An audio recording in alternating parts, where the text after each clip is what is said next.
What is up, everybody? Welcome to another edition of the Weekend Roundup here on Touchline Talk. Thank you so much for tuning in. As always, be sure to hit that subscribe button so you don't miss any of the content I put out every single week.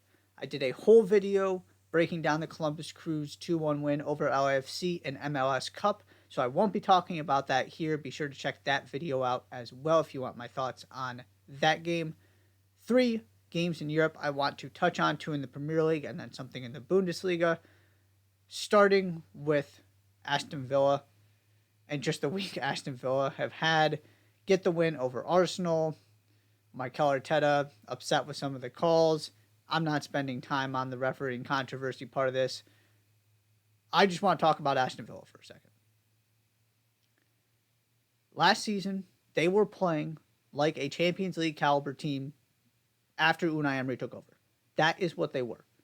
However, they had a really difficult time getting points against and specifically beating the best teams in the league, which is not shocking.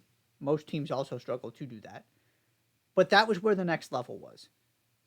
They were better than most other teams against most of the league. But the separation between them and the Brightons of the world, the Manchester Uniteds of the world, the Arsenals, was their inability rather, to go get wins against the best teams, to be competitive in those kind of 6-point games at the top of the table. Something you're not, of course, expecting from Aston Villa, considering the trajectory they were on and the fact that they were starting to really build this under Unai Emery. But that story had kind of continued this season, that they just had not gotten those big wins. Until, in the span of basically a couple weeks, 4 games, they beat Tottenham, Manchester City, and Arsenal. All of a sudden, they are right there in the title race. They are very much looking like a Champions League team, and are now entering a soft part of their schedule through about mid-January, through that international break, or leading up to that international break. If they do what they're supposed to in this stretch, there is a very real possibility they come out of it. And as you're sort of starting for the stretch run after that January international window, that we're talking about them as title contenders. Not that anybody's going to pick them to win it, but that mathematically they have accumulated enough points to where they are in the conversation, that the table will look something like it does right now, where they are right there, one match day away from being at the top of the table. They effectively invited themselves into this conversation by beating Manchester City and Arsenal back-to-back here. If they can keep this up, if they can get some points against these teams on the road, because that's the other part of this. Only them and Liverpool have perfect records at home, I believe.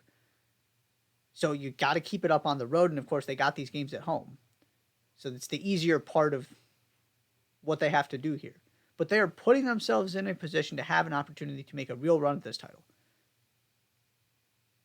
That is something that nobody would have expected when Unai Emery took over. I've talked about it before, how good of a job he's doing. Obviously, everybody is saying the same thing because look at what they're doing. But the big difference here, and the thing I wanted to really emphasize, is they finally have their big wins.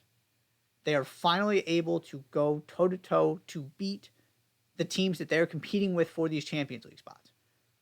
And that is an incredibly important next step. That is the next level they needed to reach if they're going to continue to build this. And it certainly looks like, after what they did this week, they have achieved that objective. They have reached that level. Speaking of Champions League and European qualification competition, Tottenham destroyed Newcastle in a battle of teams trying to hang on until they get healthy.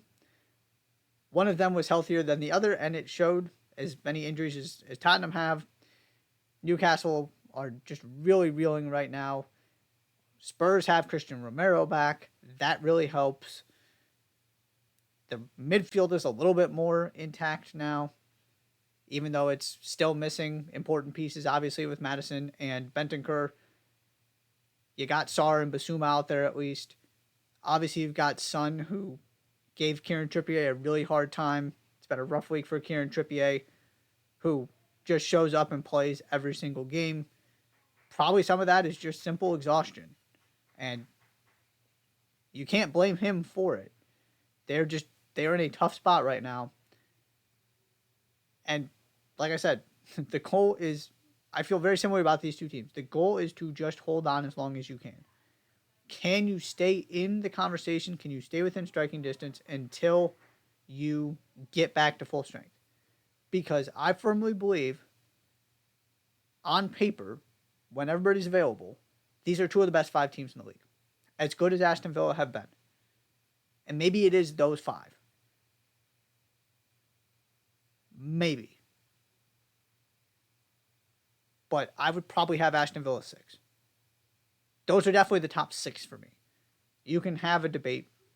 The point being, Villa are way healthier than these two other teams it's showing in the table.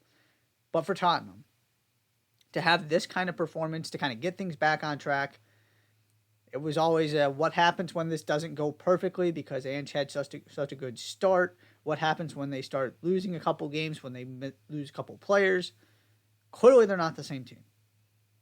They are not a top 4 team in this form with what Aston Villa are doing, with what Liverpool, Manchester City, Arsenal are doing.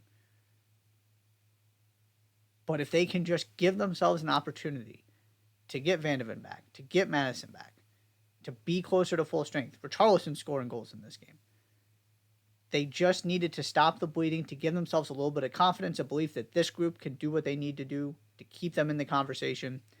They got at the expense of a Newcastle team that is doing everything they can to hang in there, but they're fighting on all of these fronts. They only have so many players available. Most of those guys are just going out there every single game at this point. They just looked tired. It's showing that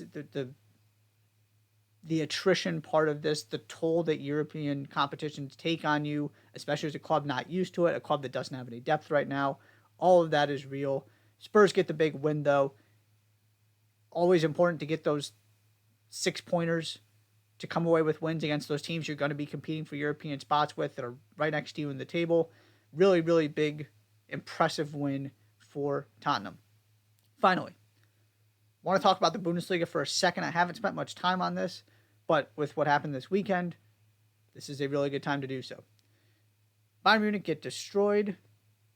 Bayer Leverkusen go to Stuttgart, come away with a point, continue their unbeaten start to the season, give themselves a 4-point cushion, although Bayern still have to make up that game they got postponed because of the snowstorm. So they've got a game in hand. Regardless, even if Bayern win that extra game, Leverkusen are going to have it at a minimum a 1-point advantage, because they're 4 points ahead now. What I really want to talk about here is the way that Leverkusen are doing this, and the way that this season is playing out. They have now played Dortmund. They've played Leipzig. They played at Stuttgart. They played at Bayern Munich. Those are the 4 teams right behind them in the table. And those last 2 teams I mentioned, the ones that they faced down the road, are the 2 teams chasing them right now.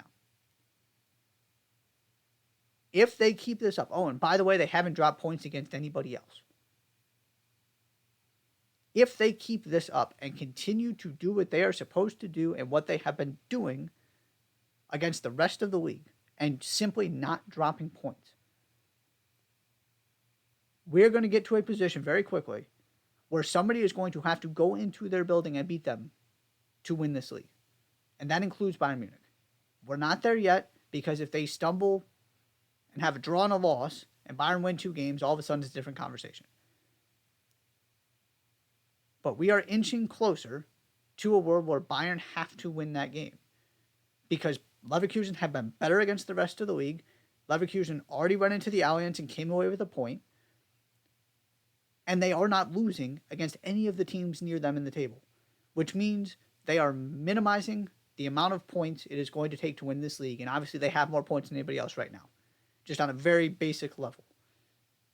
They are giving themselves more and more margin for error as they continue to have this incredible season, to continue to push Bayern Munich. This was another really good example of it this weekend. Bayern get hammered.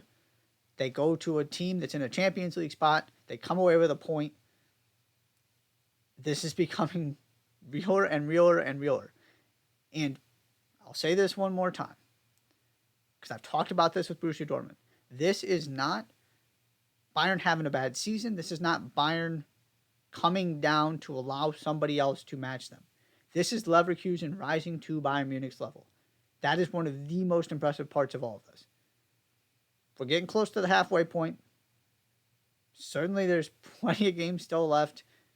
I'm not betting against Bayern Munich just yet.